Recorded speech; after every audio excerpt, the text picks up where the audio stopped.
Okay, a quick heads up before we jump in. This explainer gets into a pretty serious medical emergency, and that includes some clinical descriptions and images from an actual surgery. All right, let's dive into a case that really pulls back the curtain on the kind of critical, split-second decisions surgeons have to make when a life is hanging in the balance. Our story starts in just about the worst way you can imagine. We have a 16-year-old boy who, after a traumatic farming accident, finds himself in a desperate fight for his life against an enemy he can't even see. And here's the problem. By the time he got to the hospital, 3 whole days had already passed. The signs were beyond alarming. Severe pain all over his abdomen, he couldn't stop vomiting, and his heart was racing at 140 beats per minute. His body was basically screaming that a catastrophe was unfolding inside. The diagnosis? A rectal perforation. Now, this isn't just some small tear. We're talking about a complete, full-thickness breach in the wall of the rectum. This means everything inside, bacteria, fecal matter, is now spilling out into what should be a completely sterile part of the body. In a situation like this, the clock is your absolute worst enemy.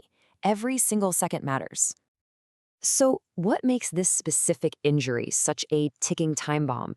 Well, the answer isn't just about the hole itself, but where that hole is. And to really get why that's so important, we have to take a quick look at the unique anatomy of the rectum. So, the key to this whole puzzle is a thin, delicate lining called the peritoneum. The easiest way to think of it is like a sterile plastic bag that holds most of your abdominal organs. Now, the rectum is really special because part of it is inside this bag and part of it is outside. And that one little anatomical detail, well, it's about to become a matter of life and death. And here's why that matters so much. If the injury is high up, what we call intraperitoneal, it spills contamination into the entire abdominal cavity. This can lead to a massive, body-wide infection called generalized peritonitis, total disaster. But if the injury is lower down, extraperitoneal, the contamination gets trapped in the tight space of the pelvis, creating a nasty, localized infection or abscess. Now, don't get me wrong, both are incredibly dangerous, but they present different problems that need different strategies. Okay, so back to our patient. He's unstable and he's getting worse by the minute. The surgical team knows there's a perforation, but before they can do anything, they have to know exactly where it is and just how bad the damage really is. So how do they figure that out? Well, today the gold standard is this brilliant 1-2 punch. First, you get a CT scan. It's fantastic at showing the telltale signs of a perforation, like seeing free air or fluid where it just shouldn't be. Then you follow that up with a rigid proctoscopy, which is basically a camera that lets the doctors see the injury with their own eyes. You put those two together, and you have a 97% chance of nailing down the problem. So the picture is crystal clear. You've got a major life-threatening injury. The patient is crashing. You're the surgeon standing there. What's the next move? There's no time to sit around and debate. You need a plan, and you need it now. And this is that plan. In the absolute chaos of an emergency, trauma surgeons rely on these incredible, meticulously designed algorithms. It's a decision tree, really, a roadmap that guides them to make the fastest, safest choices. And as you can see, it all branches off from 2 key questions. Is the patient stable, and where is the injury? Let's actually trace our patient's journey right on this chart. He was hemodynamically unstable. That's a technical way of saying his blood pressure and heart rate were completely out of control. So the algorithm is clear. You go straight to surgery, an exploratory laparotomy. Once they were inside, they confirmed it was an intraperitoneal injury. You follow that path on the chart, and it points you right to the next step, primary repair. And this is what they found inside.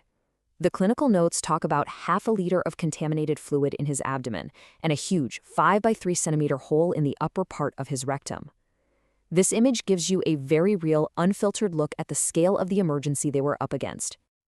And here was the culprit. Multiple, sharp pieces of a maize stem found deep inside the pelvic cavity. It's just jarring to see the foreign object that caused all of that catastrophic damage. It's a powerful reminder of how vulnerable we really are. So the surgical strategy was a 2-part game plan. First, control the leak. They had to sew that hole shut to stop any more contamination. But second, you have to protect that very fragile repair. To do that, they performed what's called a diverting colostomy. It's a temporary rerouting of the bowel to an opening on the abdomen. This basically gives the rectum a vacation, allowing it to heal without any stress. And that healing process, well, it takes time. For this young man, it meant 2 long months of recovery, giving his body the time it desperately needed to mend all of that extensive internal damage before they could even think about the final step. So after those 2 months, he came back to the hospital. A second surgery was performed, this time to reverse the colostomy, reconnecting his bowel and putting his anatomy back to normal. And thankfully, the operation was a complete success, marking the end of his long, long journey to recovery. So what are the big lessons we can take away from this case? First, time is everything. Second, modern diagnosis with a CT and proctoscopy is incredibly powerful. Third, the right treatment all comes down to where the injury is and how stable the patient is. And finally, procedures like fecal diversion are just incredible life-saving tools. But really, it all boils down to one simple truth. The faster you get a patient to the operating room, the better their chances are. You know, what's so fascinating is that medicine never just stands still. For decades, the standard procedure for this kind of injury followed a mantra called the 4Ds. It was direct repair, drainage, a diverting colostomy, and a distal washout. That was the textbook answer. But as this quote highlights, modern research has actually challenged that. We've learned that some of those steps, like aggressive drainage and washout, can sometimes cause more problems. The field is always learning, always refining, and moving toward this idea that sometimes simpler really is better. It really leaves you with a final thought, doesn't it? When a disaster like this strikes, what is that perfect combination of anatomical knowledge, diagnostic tech, raw surgical skill, and modern evidence that ultimately turns what could have been a tragedy into a story of survival?